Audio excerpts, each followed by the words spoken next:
দেখো স্টুডেন্ট, তাহলে আমরা পড়লাম কত দূর অবধি? আমরা পড়লাম কেমোট্যাকটিক অবধি। আর একটা আছে কি হাইড্রোট্যাকটিক। এবার হাইড্রো আমরা জানি, যদি আমরা জলকে দেখি, জল, তাহলে জলের সংকেত কি? H2O। জলের সংকেত কি? H2O। তাহলে H দিয়ে কী পাবে? হাইড্রোজেন। কী পাবে? হাইড্রোজেন। তাহলে হাইড্রো কথাটা যেখানে পাবা সেখানে কি ভাববা যে জল, এই সেই ধরনের চলনটা কিসের জন্য হয়? জলের জন্য হয়। তাহলে এই যে দেখো হাইড্রোট্যাকটিক আমরা যেটা পড়লাম, ঠিক আছে, হাইড্রোট্যাকটিক চলনটা কিসের জন্য হবে? জলের জন্য হবে। এটার উদাহরণ হচ্ছে এককোষী শৈবাল। কি হবে? এককোষী শৈবাল। যে সমস্ত শৈবাল বা শ্যাওলাটা জলের মধ্যে থাকে তাদের মধ্যে এককোষী যেসব শৈবাল তারা হাইড্রোট্যাকটিক চলনটাকে দেখায়। তাহলে এই হচ্ছে আমাদের টোটাল ভাগটা। এবার আমাকে জানতে হবে তার পরবর্তী ভাগ। তাহলে এবার চলে যাচ্ছি বক্রচলন। এবার কি? বক্রচলন। দেখো বক্রচলন মানে দেহাংশের চলন। তাহলে এখানে বলছে যে বডির যে কোনো একটা পার্ট বা কিছু পার্টে যখন চলন ঘটবে তখন আমরা সেটাকে কি বলছি? বক্রচলন। এই বক্রচলনের আন্ডারে আবার দুরকম, একটা স্বতঃস্ফূর্ত নিজের ইচ্ছা মতন বডি পার্টকে তুমি সঞ্চালন করো, তাহলে তখন সেটা হবে কি? স্বতঃস্ফূর্ত চলন। আর একটা হচ্ছে আবিষ্ট, কোনো কিছুর দিকে নেশাগ্রস্ত হয়ে বা কেউ তোমাকে বলছে তারপরে তুমি করছো, তাহলে সেটা হবে আবিষ্ট। তাহলে ফার্স্ট আমরা স্বতঃস্ফূর্ত পড়ব। তাহলে স্বতঃস্ফূর্তর মধ্যে আমরা ফার্স্ট পয়েন্ট দেখছি কি? বৃদ্ধিজ চলন। কি দেখছি?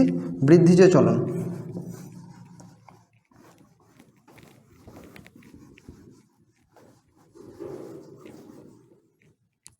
তাহলে ফার্স্ট আমরা দেখি যে এই স্বতঃস্ফূর্তর মধ্যে এ হচ্ছে বৃদ্ধিজ আর বি হচ্ছে প্রকরণ।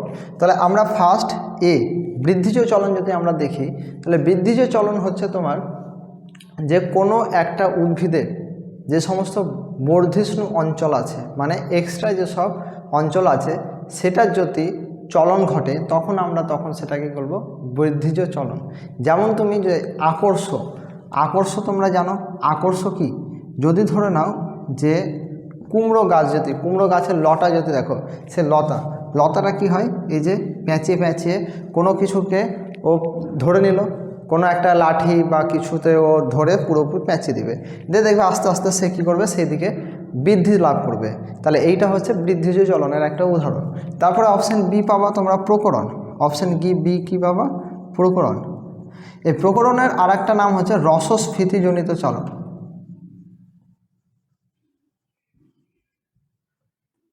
রসস্ফীতিজনিত বা রসস্ফীতির তারতম্যের জন্য যে চলনটা হয়। তাহলে এটার উদাহরণ হচ্ছে বনচাঁড়াল। বনচাঁড়াল নামক একটা উদ্ভিদ আছে যেটাকে ইন্ডিয়ান টেলিগ্রাফ উদ্ভিদ বলে। যদি বিজ্ঞানসম্মত নাম দেখো সেটা হচ্ছে ডেসমোডিয়াম গাইরান্স। তাহলে এইখানে তুমি দেখতে পাবে তার মধ্যে কি দেখা যায়? প্রকরণ দেখা যায়, রসস্ফীতি চলন। তার যে উদ্ভিদের এই যে পাতা যেটা আছে, এখানে তুমি দেখবে যে এই যে পাতাটা যেটা আছে, এই পাতাটা এটা দেখবে ওপর দিকে বা নিচের দিকে চলাচল করছে, এবং সেটা হয় কি? এর বডির মধ্যে, এর কোষের মধ্যে, পাতার মধ্যে যে রসটা থাকে সেই রসটার মুভমেন্টের জন্য হচ্ছে। তার জন্য একে বলছে রসস্ফীতিজনিত চলন বা প্রকরণ চলন। তাহলে এটা কার মধ্যে হয়? বনচাঁড়াল বা দ্য ইন্ডিয়ান টেলিগ্রাফ বা ডেসমোডিয়াম গাইরান্স, এই উদ্ভিদের ক্ষেত্রে এটা দেখা যায়। বোঝা গেল? এবার আমরা যাব কি? আবিষ্ট চলন। তাহলে আবিষ্টর আন্ডারে হচ্ছে ট্রপিক আর ন্যাস্টিক। তো এখানে জায়গা নাই, তার জন্য আমি ওরকমভাবে লিখিনি আলাদা করে, কিন্তু এর কিন্তু আবার আলাদা ভাগ আছে। ট্রপিক চলনের কিছু ভাগ আছে। তাহলে আমরা দেখে নিই ট্রপিক চলনের কি কি ভাগ আছে। ফার্স্ট যে ট্রপিক চলন, তাহলে আমরা এটাকে নাম দিয়ে দিই এ বি করে। তাহলে এতে যদি আমরা ট্রপিক চলন বলি, কি বলবো? এতে যদি আমরা ট্রপিক চলন বলি, তাহলে সেই ট্রপিক চলনটা উদাহরণটা যদি আমি দেখি, তাহলে এটা হচ্ছে যে কোনো উৎসের গতিপথ অনুসারে। উৎস মানে কেউ উদ্দীপক, কোনো একটা উদ্দীপক, কোথাও উদ্দীপক আছে, সেই উদ্দীপকটা যেই রাস্তাটা গতিপথ অনুসারে, তাহলে এখানে উদ্দীপকের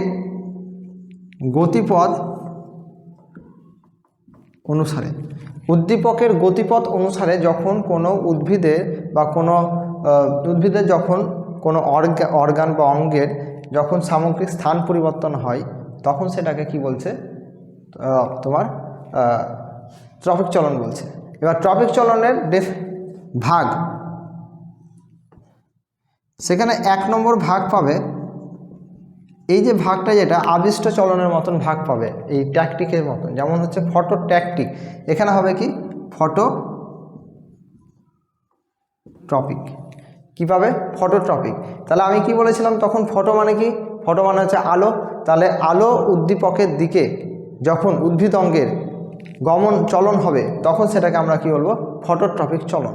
তাহলে এটার উদাহরণ আমরা সাধারণত যেটা দেখতে পাই, যে একটা আবদ্ধ ঘরে, এটা ধরে নাও জানলা, তাহলে এখানে বাইরে করে সূর্য আছে, তাই তো?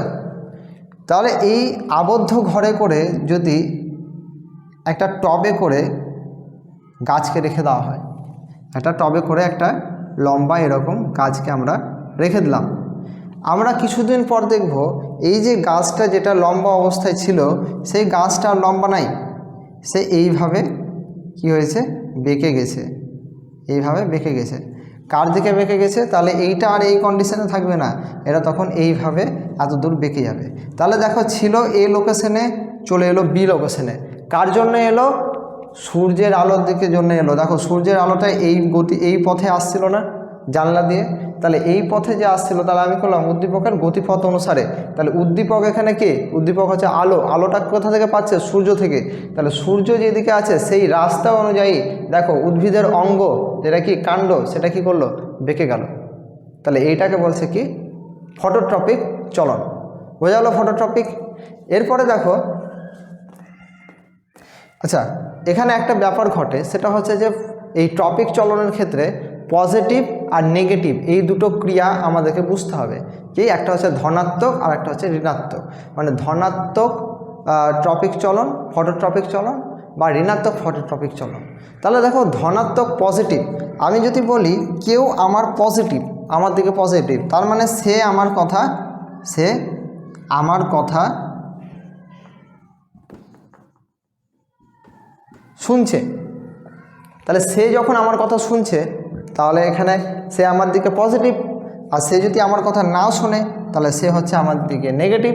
তাহলে এখানে দেখো সূর্য হচ্ছে উদ্দীপক, তাহলে সূর্যের উদ্দীপকের যে গতিপথ, তাহলে এই রাস্তা অনুযায়ী কে শুনছে? কাণ্ড। কে শুনছে? কাণ্ড। তাহলে কাণ্ডর ক্ষেত্রে আমরা কোন টপিক চলন দেখব? পজিটিভ ফটোট্রপিক চলন দেখব। তাহলে তোমার এইখানে আমি করে লিখছি যে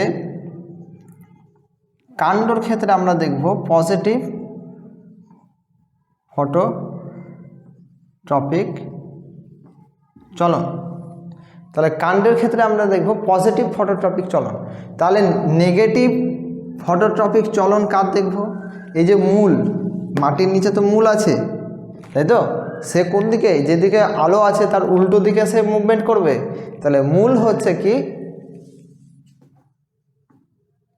মূল হচ্ছে নেগেটিভ ফটোট্রপিক চলন। বোঝা গেল? এবার চলে এসো ফটোট্রপিকের পরে তোমার থার্মোট্রপিক। ঠিক আছে? তো এখানে থার্মোট্যাকটিক আছে যেটা, সেখানে থার্মোট্রপিক হয় না। ঠিক আছে? এখানে মেন 3টে পাবে, ফটোট্রপিক, আর একটা হচ্ছে হাইড্রোট্রপিক, আর একটা হচ্ছে জিওট্রপিক। তাহলে এই হাইড্রোট্যাকটিক যেটা আছে সেটা তুমি এখানে পাবে। তাহলে আমি নেক্সট করছি,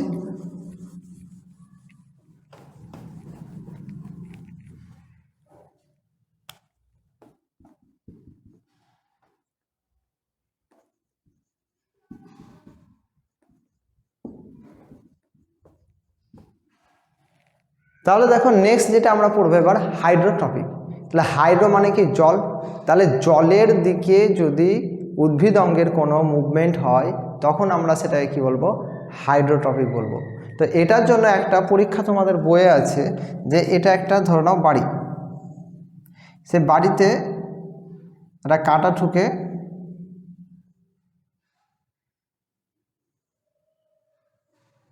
এরকমভাবে একটা কাঠ রেখে দেওয়া হয়েছে জালির মতো, এবং সেখানে করে তোমার ফুটো আছে, এর মধ্যে কি আছে? অনেক ফুটো আছে।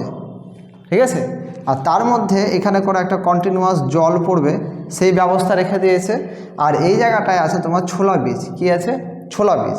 এবার ছোলা বীজটা, এখানে যে ছোলা বীজটা আছে সেই ছোলা বীজটা এরকমভাবে ধরে নাও রাখা হয়েছে।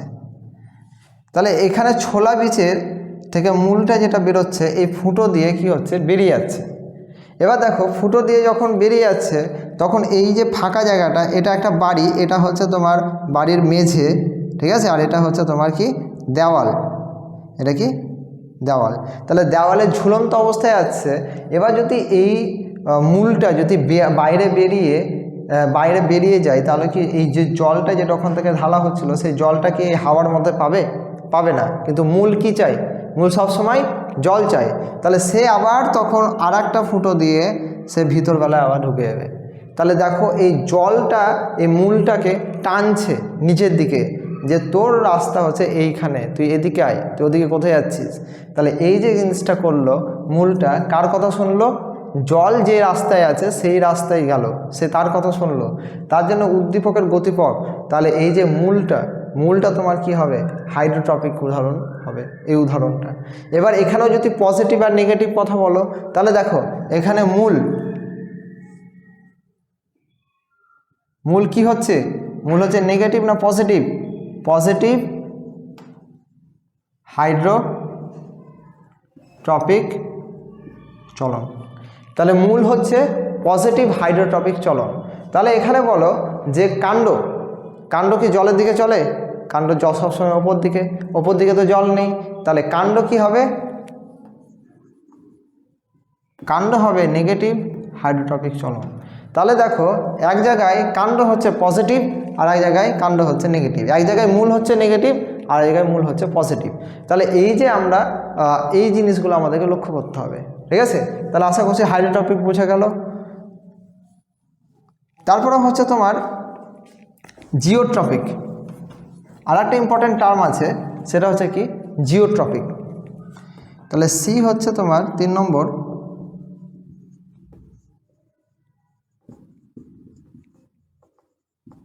জিওট্রপিক।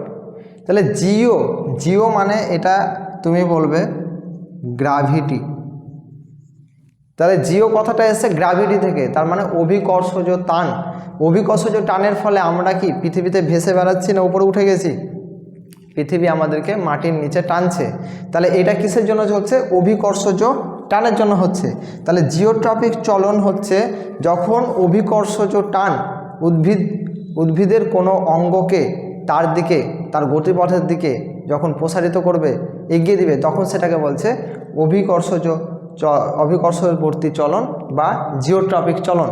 তাহলে এখানে আমরা দেখি যদি যে একটা যে উদাহরণটা দেওয়া আছে, একটা এরকম পেট্রি ডিশ বা বলো কৌটা, সেখানে করে তুলো দিয়ে কি দিয়েছে, তুলো ভিজিয়ে ওখানে করে তোমার বিভিন্ন ডাইরেকশনে তোমার ছোলা বীজকে রেখে দিয়েছে।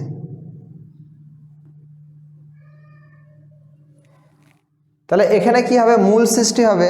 বলো তো মূলের ধর্ম কি মাটির নিচে যাওয়া, তাহলে মূলটা এইভাবে প্রথমে বেরিয়ে এইভাবে চলে যাবে। এইখানে দেখো এই দিক থেকে মূলটা সৃষ্টি হবে, প্রথমে ওপরটা দেখবে উপরে তো মাটি নেই, টানটা আমি পাচ্ছি না, তাহলে নিচের দিকে চলে যাবে, আর এই নিচের দিকে ছিল এই নিচের দিকেই থাকবে। তাহলে দেখো 3টে কন্ডিশনে কি হচ্ছে, আমরা দেখতে পাচ্ছি যে মূলটা নিচের দিকে যাচ্ছে। তাহলে এই যে এই কন্ডিশনটা কি হচ্ছে, জিওট্রপিক চলন। তাহলে এখানে বলো মূল জিওট্রপিকের কথা শুনছে না শুনে না, শুনছে। তাহলে মূল কি হবে, পজিটিভ জিওট্রপিক, মূল কি হবে পজিটিভ।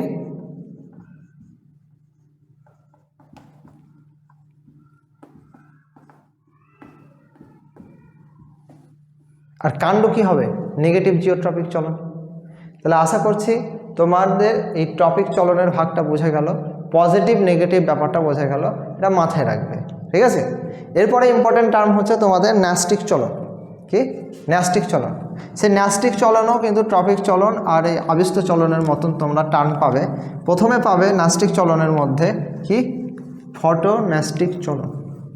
কি পাবে, ফটোন্যাস্টিক চলন।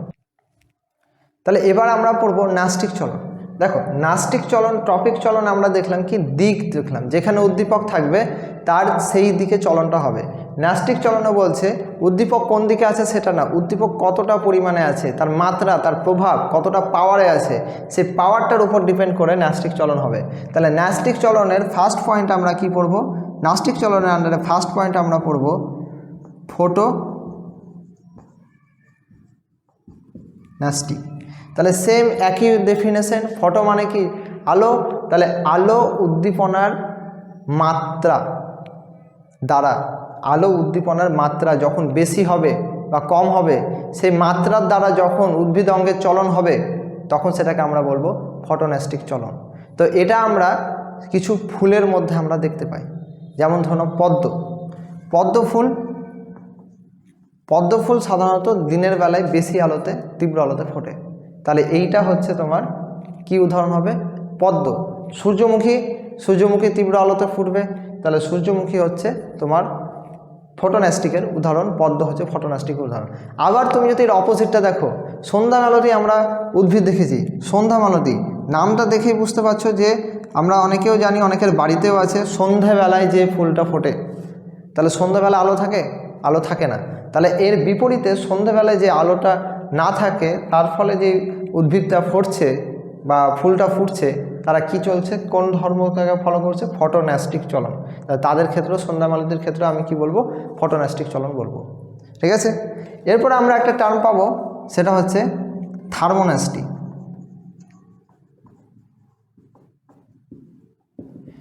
তাহলে থার্মো মানে কি?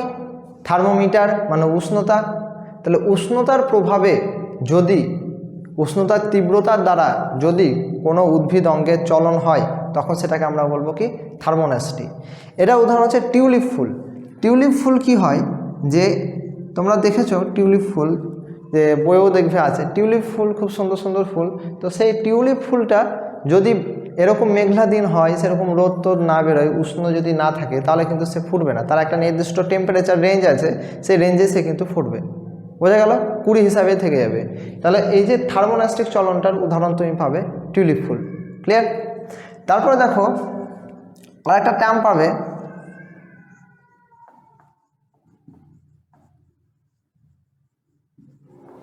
নিকোটিন্যাস্টিক। এইটা হচ্ছে এই যে আলো, কি পেলে? আলো প্লাস তাপমাত্রা বা উষ্ণতা। আলো, তাপমাত্রা বা উষ্ণতা, এই দুটোর পরিপ্রেক্ষিতে যখন উদ্দীপকের প্রভাবে যখন কোনো উদ্ভিদ অঙ্গের চলন ঘটবে, তখন সেটাকে আমরা বলছি নিকোটিন্যাস্টিক। তোমরা তেঁতুল গাছ দেখেছো, তেঁতুল গাছের পাতা দেখেছো।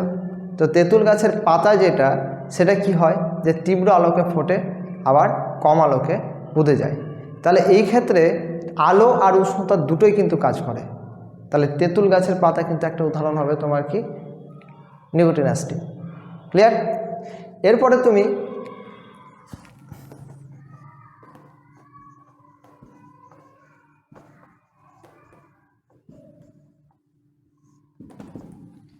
কেমোন্যাস্টিক। তাহলে কেমো মানে কি? কেমিক্যাল। তাহলে রাসায়নিক বস্তুর সংস্পর্শে যখন কোনো উদ্ভিদ অঙ্গের চলন হবে, তখন আমরা সেটাকে কি বলবো? কেমোন্যাস্টিক চলন বলবো।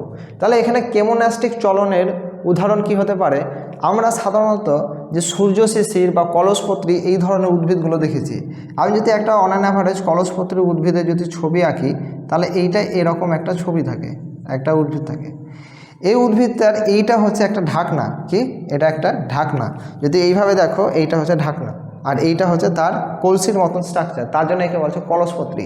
যদি এই যে উদ্ভিদ, এর চারপাশে বা এর পাশ দিয়ে যদি কোনো কীটপতঙ্গ, ধরে নাও এটা আমি একটা কীটপতঙ্গ আঁকছি, ঠিক আছে?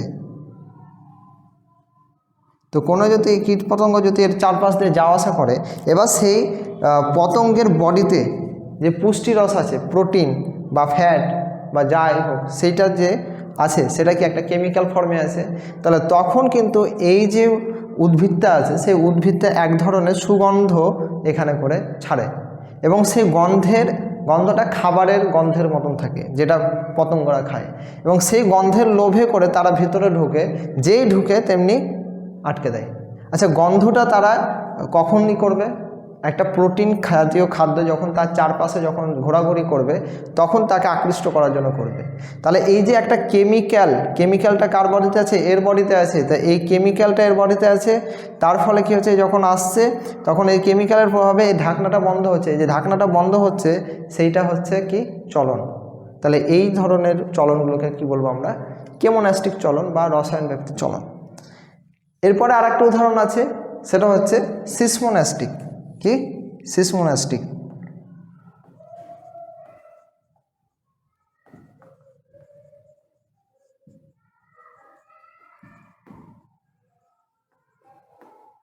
আচ্ছা, সিসমোনাস্টিক মানে কি? সিসমোনাস্টিক মানে হচ্ছে স্পর্শ। তাহলে যখন কোনো উদ্ভিদের অঙ্গ স্পর্শ করলে মুভমেন্ট করে, তখন সেটাকে আমরা বলি সিসমোনাস্টিক চলন। তো তোমরা জানো, সবাই নাম শুনেছ লজ্জাবতী। লজ্জাবতীর পাতাগুলোকে যদি কেউ হাত দিয়ে ছোঁয়, তাহলে যেটা খুলে থাকবে সেটা এইভাবে সঙ্গে সঙ্গে দেখবে ওটা চুপসে যাবে, বন্ধ হয়ে যাবে। তাহলে স্পর্শ করেছি, স্পর্শের দ্বারা তোমার যে চলনটা হচ্ছে উদ্ভিদের, সেইটাকে বলছে সিসমোনাস্টিক চলন। এটা কার বডিতে হচ্ছে? লজ্জাবতীর দিকে হচ্ছে। তাহলে এই হচ্ছে মোটামুটি চলনের প্রকারভেদ। তো এটা তোমরা ভালোভাবে খাতায় নোট ডাউন করবে এবং তোমরা রিভিশন করবে, ঠিক আছে? আর যে কোশ্চেনগুলো আমি বলতে বললাম সেটা কমেন্টে করে বলবে।